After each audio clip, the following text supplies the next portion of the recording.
ಅಂತಿಮವಾಗಿ ರುದ್ರಮುನಿ ಸರ್, ಒಂದು last question. ಈ ಹೋರಾಟಗಳನ್ನು ನೋಡಿದರೆ ಏನು ಅನಿಸುತ್ತೆ ನಿಮಗೆ? ದಿಕ್ಕು ತಪ್ಪಿದೆ ಅನಿಸುತ್ತೆ. ಯಾಕೆ?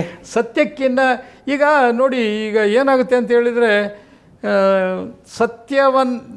ಯಾವ ಸೌಜನ್ಯಳಿಗೆ ನಾವು ನ್ಯಾಯದ ಮೂಲಕ ತೀರ್ಪು ಕೊಡಿಸ್ಬೇಕಾಗಿತ್ತು, ಆ ನ್ಯಾಯಾಲಯಕ್ಕೆ ನಮ್ಮ ಸಾಕ್ಷಿಯೇ ಆದಂತಹ ಸೌಜನ್ಯಳ ರಕ್ತ ಸಂಬಂಧಿಗಳೇ ನಮ್ಮ ಕೇಸಲ್ಲಿ ತಿರುಗಿ ಬಿದ್ದಿದ್ದು.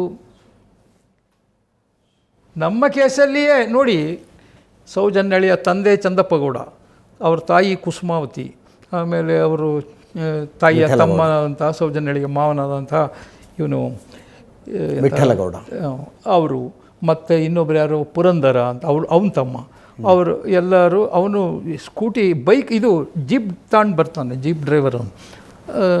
ಅವಳಿಗೆ ಕರೀತಾನೆ, ಅವಳು ಇಲ್ಲ ಅಲ್ಲಿ ಮನೆ ಹತ್ರ ಇದೆ ಹೋಗ್ತೀನಿ ಅಂತಾಳೆ, ಅಂತ ಅವನು ಹೇಳ್ತಾನೆ. ಆಮೇಲೆ ನಂತರ ಇವರೆಲ್ಲ ಏನಿದ್ದಾರೆ, ಆಮೇಲೆ ಈ ಕುಸುಮಾವತಿಯ ತಂಗಿ ಯಶೋಧ, ಸ್ವಂತ ತಂಗಿ, ಇವರು ಎಲ್ಲರೂ ನಮಗೆ ಸಾಕ್ಷಿಗಳು ಆಗಿದ್ದರು.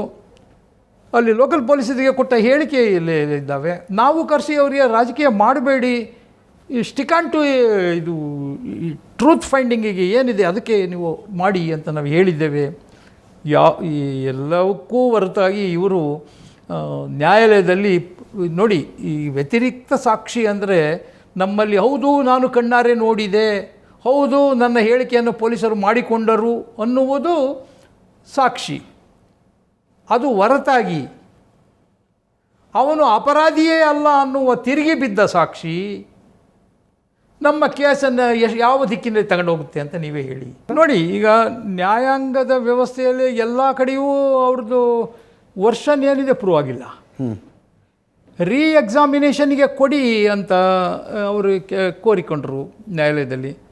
ಹೌ ಅಂತ there is one word, de novo ಅಂತ ಒಂದು ವರ್ಡ್ ಇದೆ, Greek word. De novo enquiry and de novo investigation is one of the same. De novo ಅಂದರೆ ಎಲ್ಲಿಗೆ ಬಿಟ್ಟಿದ್ದೆ ಅಲ್ಲಿಂದ ಮುಂದಕ್ಕೆ ಅಂತ, ಹೊಸದಾಗಿ ಅಲ್ಲ. ಓಕೆ, ಪ್ಯೂರ್ ಹೊಸದಾಗಿ ಮಾಡಬೇಕು ಅಂತ ಅಲ್ಲ, ಎಲ್ಲಿ ಬಿಟ್ಟಿದ್ರಿ ಅಲ್ಲಿಂದ ಅಂತ. ಈಗ ನಾವು ಬಿಟ್ಟಿದ್ದನ್ನು ಇವರು ಮುಂದುವರಿಸ್ಬೇಕಂದ್ರೆ ಈ ಎವಿಡೆನ್ಸ್ಗಳೆಲ್ಲವನ್ನು ಈ ಕೆಳಗಡೆ ನ್ಯಾಯಾಲಯ ಏನು ಮಾಡ್ತು, ಯಾವ ರೀತಿ ಪರಿಗಣಿಸ್ತು? ಹಾಗೆ ನ್ಯಾಯಾಲಯ ಎಗ್ನೆಸ್ಟಾಗಿ ಅಂದರೆ ಅಪೀಲಲ್ಲಿ ಮಾಡಬೇಕಾಗಿತ್ತು ಅದನ್ನು. ನಮ್ಮವರು ಅಪೀಲ್ ಹಾಕಿದರು. We are fail to convince the court. I mean our representative, investigation representative in the court is called as a public prosecutor. ಈ prosecutor he has to present the case before the presiding officer. ಸ್ವಚ್ಛವಾಗಿ ಅವನು ಇಡಬೇಕಾಗಿತ್ತು. ಆ ರೀತಿ convince ಮಾಡಿಲ್ಲದ ಒಂದು failure ಏನಿದೆ, that may be resulting in acquittal of the case. Yes. Acquittal of the case does not mean that he is innocent. Non-availability of the witness, the accused is released. Thank you so much Rudramuni sir. ಇಷ್ಟೊತ್ತು ನನ್ನ ಪ್ರಶ್ನೆಗಳಿಗೆ ಮತ್ತು ಆಹ್ವಾನಿತರೆಲ್ಲರ ಪ್ರಶ್ನೆಗಳಿಗೆ ಉತ್ತರ ಕೊಟ್ಟಿದ್ದಕ್ಕೆ ನಿಮಗೂ ಕೂಡ ಧನ್ಯವಾದ. ಇದರೊಂದಿಗೆ ಇವತ್ತಿನ ನ್ಯೂಸ್ ಆರ್ ಸ್ಪೆಷಲ್ ಮುಗಿಸ್ತಾ ಇದ್ದೀನಿ.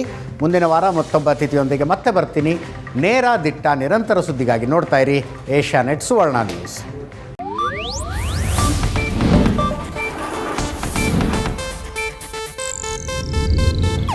ಇದು ಏಷ್ಯಾನೆಟ್ ನ್ಯೂಸ್ ನೆಟ್ವರ್ಕ್ ಪ್ರಸ್ತುತಿ.